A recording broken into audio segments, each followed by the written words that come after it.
What are investor-friendly terms? Some guys seem to think that if they make the terms investor-friendly, that they somehow are leaving something on the table and they're not going to get all what they deserve or all what they want.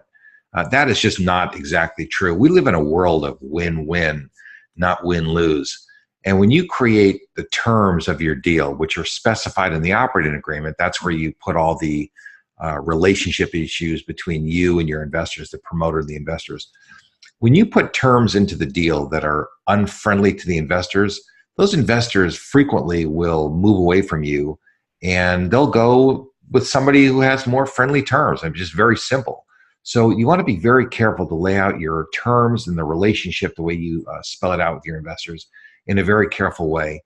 You also have to be very careful about your attorney and the way that the attorney deals with these kinds of issues. The attorney's job is to advocate for you. Now, their job is not to advocate for the deal. Your job is to advocate for the deal. So they have to advocate for you. And sometimes in their zealousness of advocating for you, they kind of forget that you have to go get money from third parties. So sometimes attorneys will lay out terms that are so onerous, so unfair, so unreasonable, so one-sided that you won't be able to find investors to invest in your deal. And I've seen a lot of deals where a guy comes to me and says, "Hey, Joel, listen, I have laid out my deal. I got everything all put together." And then I'll ask how much money they've raised. And they said, I haven't raised any. And I ask why not. And they don't know. And when I look at the deal, it's very clear and obvious to me. It's because it's so one-sided that nobody wants to participate.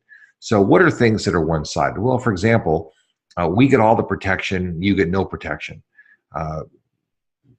For example, we have different ways that we take our fees. And they're abusive fees. I mean, that's something that you want to certainly avoid.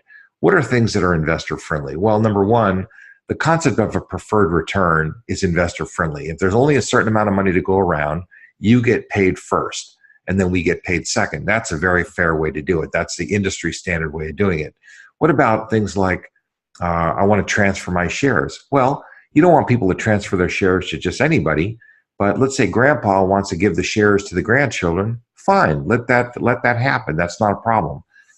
You might want to restrict the participation rights of some of those people. So in other words, they can transfer the economic rights, but not participation rights, because you may not want strangers coming in and influencing your deal. What you certainly don't want is for somebody to sell their shares to an onerous person that is just not going to be friendly and not going to be easy to get along with. So you want to be a little careful about that.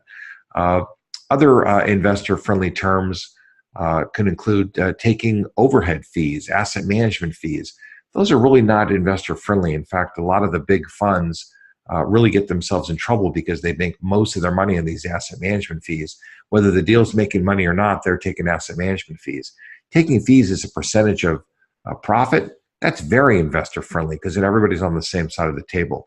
So you want to really be thinking, if it's a good deal for them, it can still be a good deal for you. And if it's not a good deal for them, they're not investing with you anyway, which makes it a bad deal for you. So think about those things, create terms that are investor friendly, be sensitive to it, and make sure you keep a very, very tight rein on your attorney and don't let them advocate for you too much, because that really will ultimately not work out in your best interest.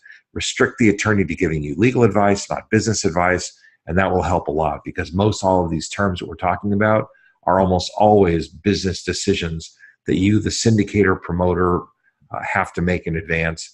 And you give those instructions to the attorney so that the attorney can write them down in the proper way that serves you best.